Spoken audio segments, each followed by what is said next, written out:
स्वामी रामकृष्ण परमहंस द्वारा स्वामी विवेकानंद को फोकस का रहस्य। दक्षिणेश्वर काली मंदिर का प्रांगण शांत था। गंगा का जल धीरे धीरे बह रहा था। हवा में अगरबत्ती की हल्की सुगंध थी। स्वामी विवेकानंद पास ही बैठे थे, लेकिन उनका मन अशांत था। आंखें सामने थीं, पर विचार कहीं और भटक रहे थे। स्वामी रामकृष्ण परमहंस यह सब देख रहे थे। उन्होंने बिना कुछ पूछे ही समझ लिया कि विवेकानंद का मन एक जगह टिक नहीं पा रहा है।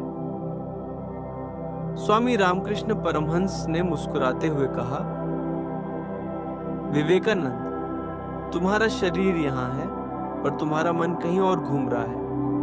बताओ, क्या खोज रहे हो? विवेकानंद ने गहरी सांस ली और बोले,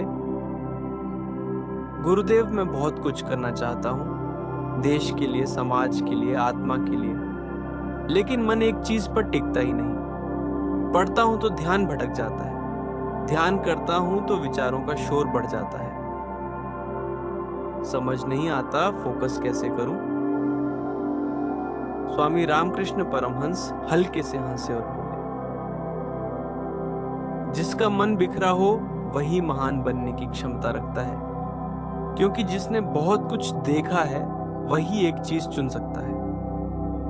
उन्होंने पास में रखी एक दीपक की लौ की ओर इशारा किया और बोले, देखो विवेकानंद, यह लौ सीधी ऊपर जाती है। क्यों? क्योंकि इसका लक्ष्य एक है। अगर यह चारों ओर फैल जाए तो रोशनी नहीं बनेगी, सिर्फ धुआं बनेगा। विवेकानंद ध्यान से सुन रहे थे। गुरु बोले, फोकस का पहला नियम यह है कि मन को यह पता होना चाहिए कि उसे क्या नहीं करना है। लोग समझते हैं फोकस का मतलब है बहुत कुछ करना, जबकि सच्चा फोकस है बाकी सब छोड़ देना। उन्होंने आगे कहा, जब तुम एक साथ 10 रास्तों पर चलना चाहते हो तो तुम किसी भी रास्ते पर नहीं पहुंचते। नदी जब तक किनारों में बंधी रहती है तभी गहराई बनती है, फैल गई तो दलदल बन जाती है। विवेकानंद ने पूछा, लेकिन गुरुदेव, मन तो बार बार भटक जाता है, रोकूं तो और तेज भागता है। रामकृष्ण परमहंस गंभीर हो गए। मन को रोकने की कोशिश मत करो, मन को दिशा दो।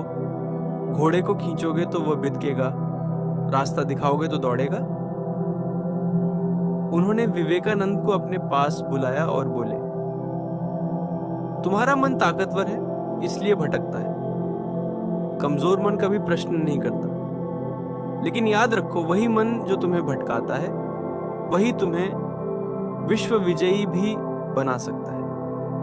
थोड़ी देर चुप रहकर उन्होंने कहा, फोकस का दूसरा नियम है उद्देश्य की स्पष्टता। जब तक तुम्हें यह स्पष्ट नहीं होगा कि तुम क्यों कर रहे हो, तब तक मन बार बार पूछेगा, और क्या है? उन्होंने उदाहरण देते हुए कहा, मान लो तुम्हें तीर चलाना है। अगर तुम्हारी नजर लक्ष्य पर है तो पीछे का शोर सुनाई नहीं देगा, लेकिन अगर तुम्हारा मन लोगों की आवाज पर है तो तीर कभी लक्ष्य तक नहीं पहुंचेगा। विवेकानंद बोले, तो क्या मुझे दुनिया से कट जाना चाहिए? रामकृष्ण परमहंस ने तुरंत उत्तर दिया, नहीं, दुनिया से कटना फोकस नहीं है। दुनिया में रहकर भी जिस पर मन टिका रहे वही फोकस है। कमल कीचड़ में रहता है, लेकिन कीचड़ उसे गंदा नहीं करता। उन्होंने आगे कहा, जो हर समय मोबाइल की तरह नोटिफिकेशन सुनता है उसका मन कभी गहराई में नहीं उतरता। फोकस के लिए मौन जरूरी है, बाहर का भी और भीतर का भी। रामकृष्ण परमहंस ने विवेकानंद को समझाया कि हर दिन अपने मन को एक ही प्रश्न दो, आज मेरा मुख्य काम क्या है? बस एक। जब वह पूरा हो जाए तब दूसरा। उन्होंने चेतावनी भी दी। बहुत ज्ञान भी फोकस को तोड़ देता है। हर किताब पढ़ने वाला विद्वान नहीं बनता। जिस एक सत्य को जी लिया जाए वही जीवन बदल देता है। विवेकानंद की आंखों में चमक आ गई। गुरु बोले, फोकस का तीसरा नियम है अनुशासन। प्रेरणा आए या ना आए, काम करना पड़ेगा। मन बच्चा है, रोज बहाना बनाएगा। उन्होंने मुस्कुराकर कहा, अगर रोज एक ही समय साधना करोगे, एक ही समय अध्ययन करोगे, तो मन अपने आप शांत होने लगेगा। अव्यवस्थित जीवन में फोकस नहीं टिकता। रामकृष्ण परमहंस ने धीरे से कहा, याद रखो विवेकानंद, जो व्यक्ति अपने मन का राजा बन जाता है, दुनिया उसका राज्य बन जाती है। फिर उन्होंने अंतिम बात कही, फोकस का अंतिम रहस्य यह है समर्पण। जब तुम अपने काम को ईश्वर को अर्पित कर देते हो, तब चिंता समाप्त हो जाती है। चिंता खत्म होते ही फोकस जन्म लेता है।